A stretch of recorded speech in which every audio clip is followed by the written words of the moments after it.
Alright, and now we're going to go over our methods. So go to our participant materials, our lectures, open up methods.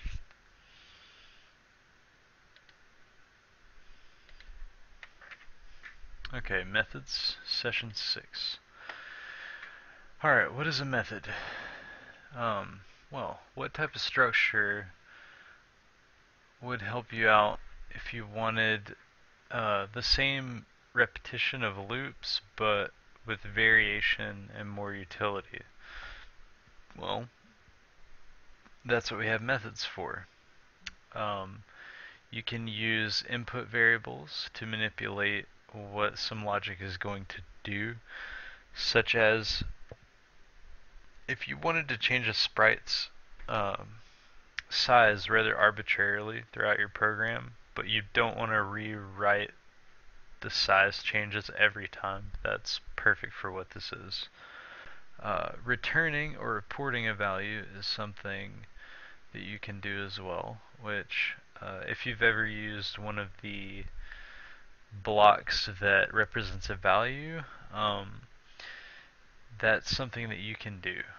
You can make a method that will give you a value to work with. Such as if you wanted to know where a sprite was, if you ask for its position, then that is a value that you are getting. Okay, so as I said before, they're like loops, but without predefinitions on their uses. If you have a bunch of logic that you know you're going to use, then it would make no sense just to put every single block together every time that you want to use, especially if it's just something done with slight variations. Like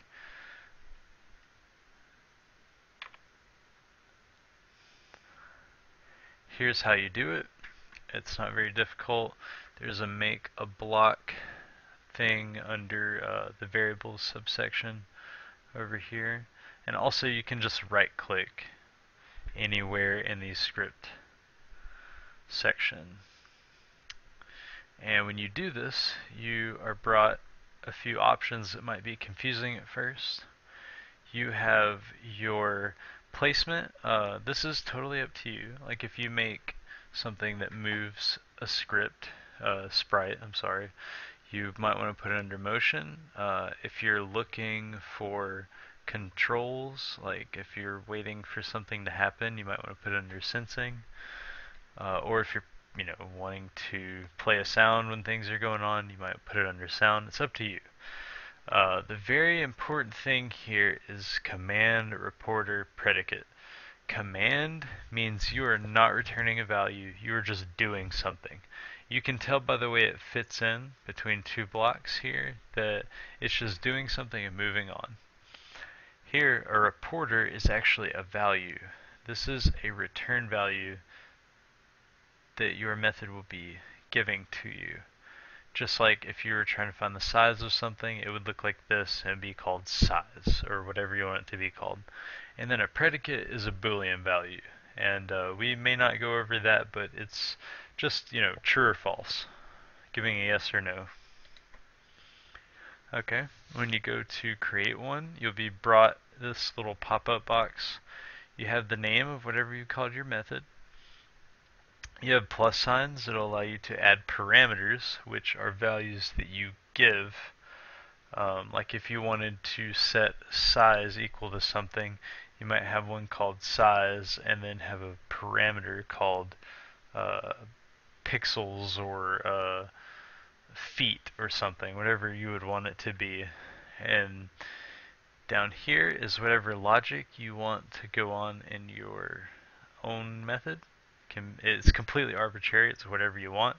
And if you have a return value, you use this little report block and then whatever the value is you want to give back. Right here is some more in-depth type selection for your parameters that you're given. You can just stick to any type most of the time, and that's what we'll be doing. See right here, you see I added a parameter called input. And now that I have an input, it's assumed that anytime I use this test method, I'm going to be sending it a value. So it's safe to assume I can use input anywhere in here. And this is the simplest possible example of returning a value.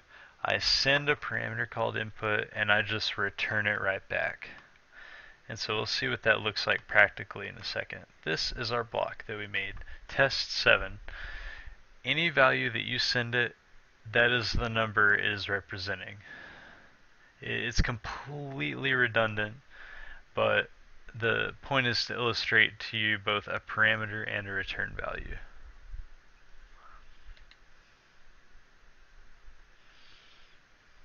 So if I wanted to shift a sprite a certain amount, I might put in, let's see, shift and then give it a parameter to see how much I want it to go, and I can use that anywhere in my program. Or the same thing for size. Alright, now we're on to our example, so watch the next video to see how to do this.